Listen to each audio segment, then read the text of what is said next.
Mainit na balita, ininspeksyon ng Bureau of Customs ang garahe ng Pamilya Diskaya sa Pasig. Kasunod yan ng impormasyong may mga luxury car ang pamilya. May ulat on the spot si Oscar Oida. Oscar?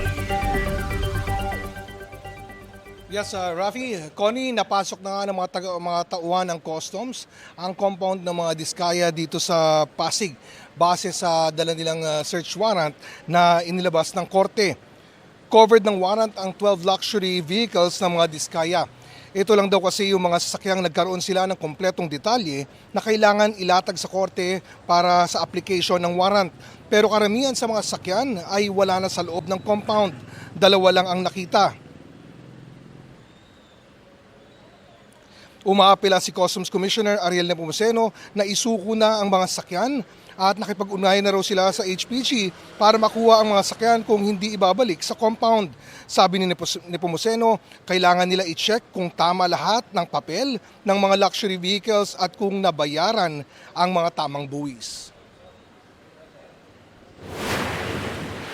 Pakay natin mapagbayad ng tamang buwis kung talagang meron kulang doon sa mga buwis na binayaran.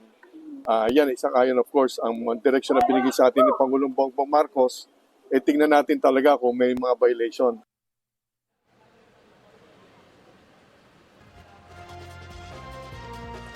Sa mga sandali ito ay nanatiling nasa loob ng compound ng mga Diskaya, mga tauhan ng Bureau of Customs at patuloy ang isinasagawang inspeksyon. Rafi, Connie?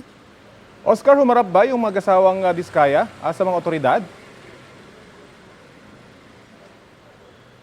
Well, wala pa tayong info on that, Rafi, no? Pero base sa obserbasyon natin, buong umaga hindi natin sila namataan at nagtanong-tanong din tayo sa mga gwardiya sa loob at ayon sa kanila ay wala raw dito ang Pamilya Diskaya. Rafi? At para lang malinaw, hindi naman illegal yung pagkakaroon ng luxury car, hindi ba Oscar? Ang punto dyan ay kung nagbayad nga sila ng tamang buwis. Meron na bang paunang impormasyon kung may mga nakalusot ng mga luxury car na hindi nabayaran ng tamang buwis at posibleng nandyan sa pagmamayari ng mga Diskaya, Oscar?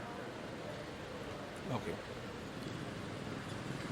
Wala pa tayong info on that, no, kung may kumpirmado ba o wala. Pero gaya ng sinabi mo, tama yan. Ang target ng Bureau of Customs ay malaman kung legal bang na-acquire itong mga luxury car na ito at kung nabayaran ba ito ng tamang buwis.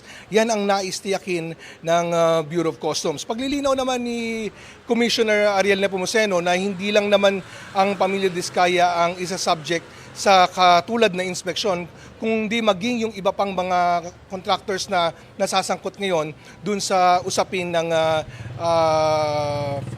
flood control project, no. Nagkataon lang daw na una sila nagkaroon ng warrant para dito sa Pamilya Diskaya. Rafi? At Oscar, kumusta naman ang sitwasyon dyan sa labas ng compound? Hindi naman sarado sa trapiko?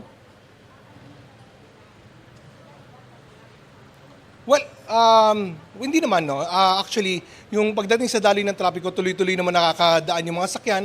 Bagamat very visible yung mga sakyan ng mga otoridad at maging iba pa natin mga kasamahan sa media, no. Pero yung kung nakakasagabal ito sa daloy ng trapiko, sa aking obserbasyon, parang hindi naman, Rafi. Okay, maraming salamat sa iyo, Oscar Oida.